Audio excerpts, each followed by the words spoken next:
Hi நண்பர்களே, வணக்கம். எல்லாரும் எப்படி இருக்கீங்க? நல்லா இருக்கீங்கன்னு நம்புறேன். சப்ஸ்கிரைப் பண்ணாதவங்க நம்ம சேனலை மறக்காம சப்ஸ்கிரைப் பண்ணிடுங்க. இன்னைக்கு என்ன பார்க்க போறோம்னா, கட்லா மீன் குழம்பு தான். எந்த மீன் எடுத்தாலும் இப்படி செய்யுங்க, சூப்பரா இருக்கும். வாங்க பார்க்கலாம். இது பொருள் எல்லாத்தையும் நம்ம எண்ணெயில வதக்க போறோம். என்னென்னு பார்த்தலாமா? சின்ன வெங்காயம், ஒரு கைப்பிடி அளவு கருவேப்பிலை, 15 பற்கள் பூண்டு, ஒரு டீஸ்பூன் சீரகம், ஒரு டீஸ்பூன் மிளகு எடுத்து வச்சுருக்கோம்.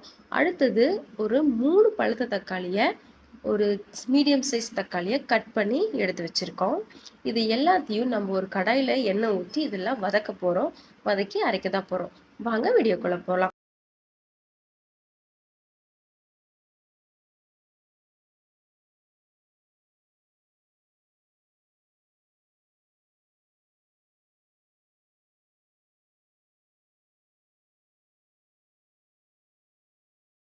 கடாயில் எண்ணெய் ஊற்றி எண்ணெய் சூடானதும் சீரக மிளகு போட்டு நல்லா வதக்குங்க.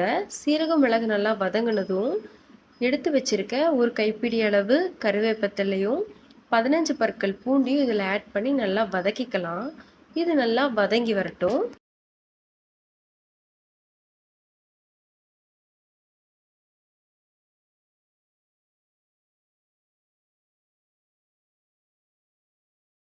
அடுத்து நம்ம எடுத்து வச்சிருக்கிற சின்ன வெங்காயத்தை இதில் ஆட் பண்ணிக்கலாம்.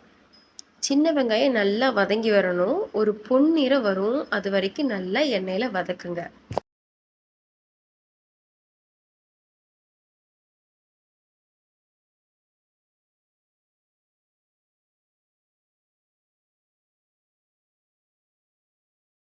சின்ன வெங்காயம் நல்லா வதங்கினதுக்கப்புறம் நம்ம கட் பண்ணி வச்சுருக்க அந்த 3 தக்காளி இதில் ஆட் பண்ணி, தக்காளி இந்த வெங்காயம் பூண்டு எல்லாம் நல்லா வதங்குற வரைக்கும் வெயிட் பண்ணுங்க. நல்லா வதங்கிருச்சு பாருங்க. இப்போ நம்ம இதை ஒரு மிக்சி ஜாருக்கு மாற்றிக்கலாம். எல்லாத்தையும் போட்டு கொஞ்சமாக தண்ணி ஊற்றி நல்லா மிக்சியில் பிளெண்ட் பண்ணி எடுத்து வச்சுக்கோங்க. இது தனியாக எடுத்து வச்சுக்கோங்க. அடுத்து குழம்புக்கு தேவையான பொருட்கள் பார்க்கலாமா? 3 டீஸ்பூன் மல்லித்தூள், 1 டீஸ்பூன் மிளகாய்த்தூள், அரை டீஸ்பூன் மஞ்சள் தூள், 1 டீஸ்பூன் காஷ்மீர் சில்லி பவுடர், கொஞ்சோண்டு மீன் குழம்பு மசாலா, வெந்தயம், கடுகு எடுத்து வச்சுக்கோங்க. புளியை தண்ணியில் நல்லா வாஷ் பண்ணி தண்ணி ஊற்றி ஊற வச்சுருக்கேன். பெரிய வெங்காயம் எடுத்துக்கலாம், சின்ன வெங்காயம் எடுத்துக்கலாம். கருவேப்பிலை குழம்பு கொதிச்சதுக்கப்புறம் போடுறதுக்கு எடுத்து வச்சுருக்கேன். மீன் நல்லா கழுவி எடுத்து வச்சாச்சு. இப்போ கடாயில் எண்ணெய் ஊற்றிக்கோங்க.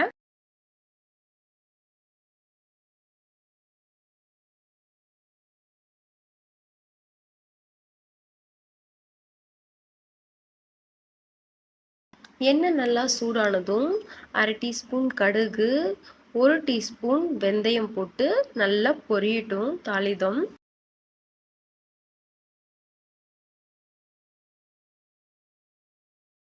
அடுத்து நம்ம கட் பண்ணி வச்சிருக்கிற வெங்காயத்தை இதை ஆட் பண்ணிக்கலாம். வெங்காயம் நல்லா வதங்கட்டும். வெங்காயம் நல்லா வதங்கிறதுக்கு 1 டீஸ்பூன் உப்பு போட்டு வதக்கும் போது வெங்காயம் நமக்கு சீக்கிரம் வதங்கி வரும். கண்டிப்பாக ட்ரை பண்ணுங்க.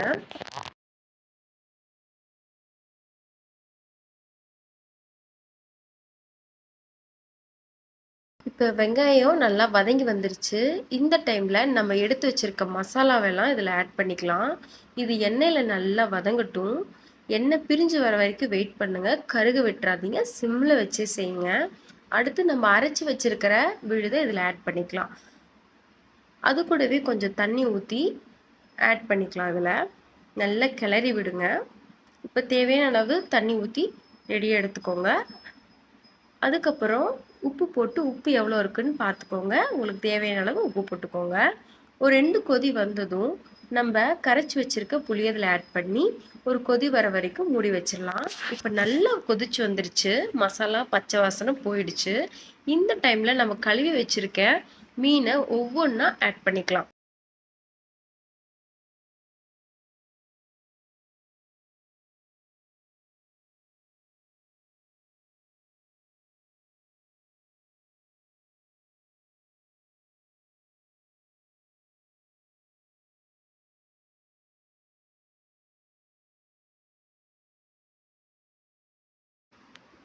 இது கூடவே நம்ம எடுத்து வச்சிருக்கிற ஒரு கைப்பிடி அளவு கருவேப்பிலையை இதில் போட்டுக்கலாம்.